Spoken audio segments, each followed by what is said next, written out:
అన్న ఇప్పుడు Jubilee hills లో 20 రోజుల్లో ఎలక్షన్స్ జరగబోతా ఉన్నాయి. ఎట్లా ఉంది పరిస్థితి ఇక్కడ? బాగానే ఉంది కానీ గోపినాథ్ అన్న వాళ్ళ భార్య వస్తుందని మాకు కన్ఫర్మ్ ఉంది. అంటే లోకల్ లీడర్ అయినటువంటి నవీన్ యాదవ్ కి ఎక్కువ మొగ్గు చూపుతున్నారు ఇక్కడ ప్రజలని మాట్లాడుతా ఉన్నారు. మరి దీనికి ఏం చెప్తారు? చెప్తారు కానీ ఆయనకు కొంచెము జనరల్ నాలెడ్జ్ లో కొంచెం తక్కువ ఉంది. అట్లా అంటే జనరల్ నాలెడ్జ్ అంటే ఎట్లా? అంటే మార్కెటింగ్ లా ఆయన ఎప్పుడు ప్రచారంలోకి దీంట్లోకి వచ్చి పబ్లిక్ ని ఎవరిని యూజ్ చేసుకోలేడు కదా, అట్లా అని. అంటే 2 సార్లు ఓడిపోయిండు. గోపినాథ్ అని ఉండే ఆయన గురించి చాలా మంది లైక్ చేస్తుంది. నువ్వు కూడా అట్లా కొద్దిగా తిరిగితే నీకు కూడా కొద్దిగా ఏమన్నా లైకింగ్లు వస్తుండేనేమో. నువ్వు ఎప్పుడు రాలేదు, ఇప్పుడు ఎమ్మెల్యే సీట్ కి నిలబడు. నువ్వు డైరెక్ట్ ఎంట్రీ అయితే మాకు కూడా కొద్దిగా ఉంటది కదా కన్ఫ్యూజన్ అట్లా. అంటే ఇప్పుడు మాగంటి గోపినాథ్ గారు అనారోగ్య కారణంగా చనిపోవడం జరిగింది. ఆయన స్థానంలో ఆయన సతీమణి సునీత గారు నిలబడబోతున్నారు. సునీత గారు ఎవరికి తెలియదు, ఆమెకు అవగాహన లేదు అని చెప్పేసి మాట్లాడుతున్నారు. ఇప్పుడు ఈయన కూడా ఇప్పుడు గోపినాథ్ గారు ఉండే ఆయన మార్కెటింగ్ లో తిరిగిన ప్రతి ఒక్కరికి తెలుసు. నువ్వు కూడా అట్లా తిరిగితే నీ గురించి కూడా వాళ్ళని అన్న తిరుగుతుండు, అన్న కూడా మనకు ఏదో చేస్తాడని మనం అనుకుంటాడు. ఇప్పుడు ఆయన తిరగలేదు, ఈమె తిరగలేదు. ఇప్పుడు ఆయన గురించి ఏదో సానుభూతి నుంచి కూడా వేయొచ్చాము. అంటే ఇప్పుడు సునీత గారు ప్రజల్లో ఉండరు, నవీన్ యాదవ్ గారు అయితే అందుబాటులో ఉంటారు, లోకల్ లీడర్ అని చెప్పి మాట్లాడుతున్నారు. మరి అంటారు చూద్దాం ఇద్దరులో ఎవరే. మరి ఆయన ఇప్పుడు ఇసుకు కూడా ఆయన సొంతము, ఆమె జూబ్లీస్ లో ఉంటుంది సొంతంగా. ఆమె దొరకకపోవడం ఏంటి, ఆయన దొరకకపోవడం ఏంటి మనకు. ఇప్పుడు గోపినాథ్ అని ఆయన ఇంకో నుంచి ఆమె కూడా ఏమైనా చాలా మందం, ఆమె కూడా ప్రజలకు నేను కూడా వెళ్ళి చేయాలని అనుకున్నది అనుకో. సరే ఇప్పుడు ఈ అన్న కూడా ఉన్నాడు, ఆయన కూడా ఏమైనా చేస్తాడేమో అని. అంటే ఇప్పుడు గోపినాథ్ గారిని 3 సార్లు గెలిపించుకున్నారు. కానీ అభివృద్ధి పనులు చేసిండు ఇక్కడ? కొన్ని చేసిండు కదా, అందరికి తెలుసు. ఇప్పుడు ఆయన నిలబడ్డాడు, నవీన్ అనే ఇప్పుడు నిలబడుతుండు. ఇప్పుడు ఆయన కూడా గెలిచిండు అనుకో, మాకు సంతోషమే. ఆయన కూడా ఏమైనా అభివృద్ధి చేసిండు అనుకో, ఎవరు చేస్తే వాళ్ళ గురించి మాట్లాడతాం. ఇప్పుడు గోపినాథ్ అన్న కొన్ని చేసిండు.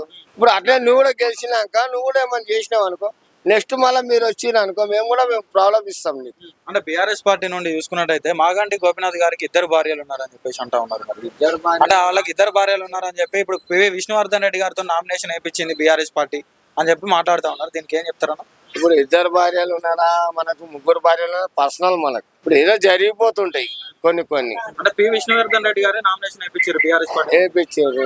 ఎందుకు వేయించారు?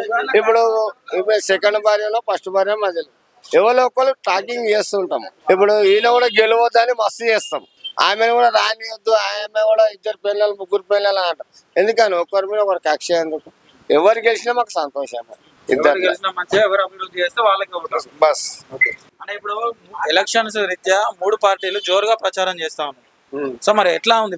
ఏ పార్టీకి మొగ్గు చెప్తారు? 50-50 సానుభూతి పరంగా అటు రావచ్చు, టిఆర్ఎస్ కు సానుభూతి పరంగా రావచ్చు. ఇది ఇక్కడ నుంచి లొకాలిటీలో ఈయన బయట తిరుగుతాడు యాదవ్ తిరుగుతలేదు నేను చెప్పలేను, కానీ ఆయన అవగాహన ఆయనే ఎక్కడ ఇది అక్కడ చేసుకున్నాడు. నవీన్ యాదవ్ కొంచెం రౌడీ షీటర్, క్రిమినల్ కేసులు ఉన్నాయని చెప్పి మాట్లాడుతాం. ఇవాళ రేపు రౌడీ షీటర్ లేనోళ్ళు ఎవరు? నువ్వు సుధా రౌడీ షీటరే, నేను రౌడీ షీటరే, పక్కన ఉన్నోళ్ళు రౌడీ షీటరే.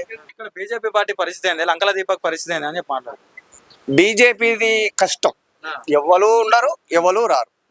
బీజేపీ కష్టం, హైదరాబాద్ సిటీ కాదు, ఊళ్ళతో సుధా బీజేపీ కష్టం. కాంగ్రెస్ పార్టీ పాలన ఎట్లా ఉంది? అన్ని పథకాలు అమలు చేస్తా ఉన్నాయా? మరి పాలన అంటే ఈ రోజుల్లో పాలన ఉంది, లాస్ అయ్యి ఉన్నది. ఇప్పుడు కాంగ్రెస్ ప్రభుత్వం ఏమన్నా అంటే బడ్జెట్ లేదు, ఏడుంది బడ్జెట్? ఏడుంది బడ్జెట్ లేదని సంక్షేమ పథకాలు అమలు చేస్తలేరు.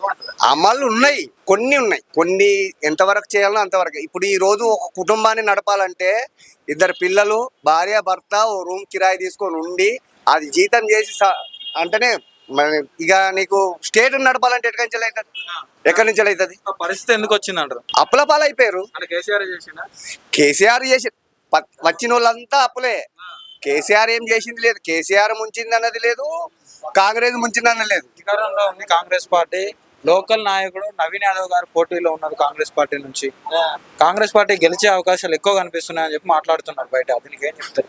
కాంగ్రెస్ పార్టీ చెప్పలేమన్నా. నవీన్ యాదవ్ గురించి ఏం చెప్తారు? నవీన్ అన్న కాంగ్రెస్ పార్టీలో ఉన్నాడు కాబట్టి మేము గిట్ట ఇక కార్నే గెలిపించుకోవాలని చెప్పి మేము అనుకుంటున్నాం. అన్న కాంగ్రెస్ పార్టీ తరఫు నుంచి కాకుండా ప్రైవేట్ ఇండిపెండెంట్ గా నిల్చుంటే అన్ననే గెలిపిస్తున్నాం మేము పక్క. కాంగ్రెస్ పార్టీలో ఉన్నాడు కాబట్టి. కాంగ్రెస్ ఏం చేసిందని అన్న? ఏం చేసింది? ఏం చేయలే. అందుకే మేము దాని గురించి చెప్తున్నాం. ఇప్పుడు ఫ్రీ బస్సు పెట్టిన, ఫ్రీ బస్సులో ఎట్లా కొట్టుకుంటారు నువ్వే చూస్తున్నావు కదా అన్న. పైసలు ఇచ్చి పోయేటోడు ఒకటే, ఫ్రీగా ఆడోళ్ళు పోయేది ఒకటేనా? పైసలు ఇచ్చి పోయేటోడేమో నిల్చొని పోవాలి, ఫ్రీలో పోయేటోళ్ళేమో కూర్చొని పోతారా? ఇది ఎక్కడ న్యాయం అన్నా మరి? అంటే ఫ్రీ కరెంట్ 500 గ్యాస్ ఏడన్నా మాకు కరెంట్ బిల్ మొన్ననే 5,000 వచ్చింది. ఫ్రీ కరెంట్ అన్నారు, మరి 5,000 వచ్చిందా మాకు కరెంట్ బిల్? అంటే 200 యూనిట్ల వరకే వాడుకోవాలి అని చెప్పి. ఐదు అన్న ఇప్పుడు 200 యూనిట్లు అంటారు అని చెప్పాను. ఫస్ట్ స్టార్టింగ్ అమలు చేసేటప్పుడు ఏమన్నారు, ఫ్రీ కరెంట్ అవన్నీ అని చెప్పాను. మళ్ళీ సడన్ గా మధ్యలో కరెంట్ బిల్ వస్తుంది అన్నారు, మళ్ళీ వాటర్ బిల్ గిట్ట యాడ్ చేస్తామన్నారు. అన్ని యాడ్ చేసుకుంటూ పోతే ఇక మేమెందుకన్నా ఇక ఫ్రీ అని చెప్పుడు ఎందుకు? డైరెక్ట్ ఫస్టే మేము ఇవి చేస్తాము, మాకు గెలిపిస్తారా గెలిపారా అని చెప్పి ఫస్టే పబ్లిక్ ని అడిగింటే వాళ్ళు గెలిపించేటోళ్ళు గెలిపకపోయారో వాళ్ళకి తెలుస్తుంది పబ్లిక్ కి. నువ్వు ఫస్ట్ అన్ని నేను ఫ్రీగా ఇస్తా, అన్ని నేను అవి చేస్తా ఇవి చేస్తా అని చెప్పి సడన్ గా ఒకటేసారి అన్ని మళ్ళీ పైసల గురించి మాట్లాడితే ఎట్లుంటది అన్న? ఇప్పుడైతే టీఆర్ఎస్ పార్టీకి మీ సపోర్ట్ మా సపోర్ట్ మొత్తం టీఆర్ఎస్ పార్టీకి అన్న.